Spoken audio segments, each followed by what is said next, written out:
happened on this ill-fated day in April that I woke up passing blood in my urine. I wasn't in pain, and I thought that the bleeding would stop. But that's not what happened. I waited 5 months before I decided to go see a urologist because I was afraid. I was passing blood in my urine every day. I lost 20 pounds and started to feel fatigued and depressed. I thought if I gave it enough time, it would just go away. By the time August came around, I finally went to see a local urologist. After the procedure, I asked him what was my diagnosis. He told me that I had 2 cancerous tumors on my bladder. He ushered me off to billing and told me to set up an appointment for surgery next week. Next week? Next week was too soon. And I was just trying to wrap my mind around getting the diagnosis that I had cancer. I was in a state of shock, but I was also mad because of the way the doctor treated me, like I didn't matter. He didn't spend 1 minute with me after the procedure before he started to leave the room without telling me anything. I had to ask him. There was no discussion about the procedure that he was going to perform, what types of treatments that may be available, or discomfort issues. I decided that this doctor was not going to operate on me and that I was going to seek a second opinion. I made an appointment with Cancer Treatment Center in Philadelphia, CTCA, Cancer Treatment Centers of America. CTCA had combined treatment programs that included holistic, conventional, and genotherapies.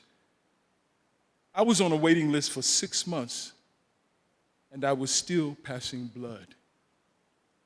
When I finally started treatment, it took me a long time to come to grips with what I was feeling beyond fear and hurt. I felt abandoned by people who I thought would be there for me, but in reality, were not. I always thought that if anything would happen to me, that certain people would be there for me without question. Maybe my expectations were unrealistic. Sometimes people can't be all that you want them to be, or they can't be there for you when you want them to be. It's hard to expect people to show up when they're afraid too. Sometimes they just don't know what to do, or don't know what to say, or how to react, so they just stay away. After 6 months of chemo treatments, I went into remission, and 6 months later, a recurrence. The cancer cells came back, but had not advanced. I got a little depressed, but decided that I was going to be proactive, to act out of faith, not fear, to act out of the love that God planted in my heart. Cancer has been the most difficult challenge of my life. I never thought getting cancer would ever happen to me. Most people think that getting cancer won't happen to them either, but it can, and it does. And when it happens to you or to someone you love or care about, it can be devastating. Throughout this whole process, I decided to make a commitment to myself that I was going to keep a positive attitude. This process has been a learning experience, a forgiving experience, a healing experience. And one of the most difficult parts of this process was maintaining continued love in the face of adversity and negativity, dealing with the transgressions that we endure daily. People say and do cruel things to you, even if you don't have cancer. Researchers have found that the effects of daily racism destroys the quality of life to those who spew hate and to those who are receiving it.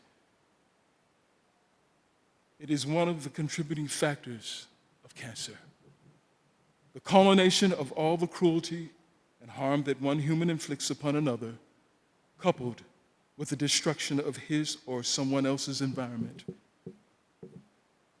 I could have found many people and many things to be angry with, but in order for me to get well and to stay well, I had to make a space in my life only for healing, love, forgiveness, laughter, and peace. I became a cancer fighter after going back into remission to support and inspire cancer fighters and cancer survivors. I joined a men's support group, which was extremely helpful in giving me and other men a platform by which we could discuss our innermost feelings and share our stories with one another. I was also given a book titled The Forgiveness Project by Michael S. Barry. It dealt with internalizing anger and how it's destructive to our mental, spiritual health, and well-being, overcoming cancer and achieving and maintaining peace. Today, I am proud to say that I am approaching 7 years of being cancer-free.